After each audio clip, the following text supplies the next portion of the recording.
Top 5 tips para hindi ka maloko ng ibang tao. Number 1. Kapag sobrang bait sa simula, maghanda ka. Baka di tao yan. Baka marketing strategy. Yung tipong, "Hi po, ma'am, sir, you look like a boss." Tapos mamaya, ibebenta ka na sa crypto o networking. Ingat ka sa masyadong mabilis magtiwala. Yung genuine na tao, hindi minamadali ang connection. Baka kala mo love life. Yun pala, subscription trap. Number 2.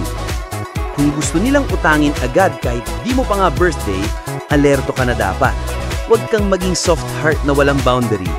Yung isang beses na, "Utang muna ha," pwedeng maging, "Good morning, paloob," hanggang, "Patay na lola ko, help." Tandaan, hindi lahat ng kawawa ay totoo.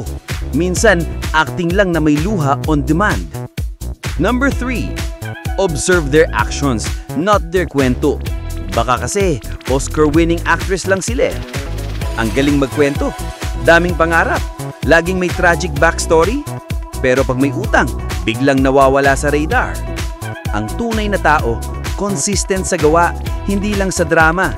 Hindi porke maboka, mapagkakatiwalaan. Number 4. Huwag kang magpauto sa title, kahit CEO pa siya ng air fryer enthusiasts of Bulacan. May mga taong mahilig magpa-impress, investor, business partner, marketing guru, pero ang bank account, puro ghost transactions. Check receipts, not just words. Huwag kang mahulog sa purma dahil ang tunay na scammer marunong magbarong at mag-English. Number 5.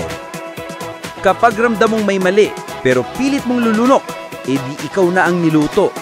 Intuition mo yan. Kung parang may red flag, huwag mong pinturahan ng pink. Kung hindi klaro ang deal, vague ang sagot, at biglang magmamadali sila, chances are, ikaw ang gagawing ulam. Mas mabuting praning kaysa sa paasa na nalimas ang wallet at tiwala. Bonus tip. Hindi ka good person kung paulit-ulit kang nagpapaloko. Tawag doon, training dummy. Learn to say no without guilt. Hindi mo misyon sa buhay ang magpaabuso sa pangalan ng kabaitan. Mabait ka, oo, pero hindi tanga.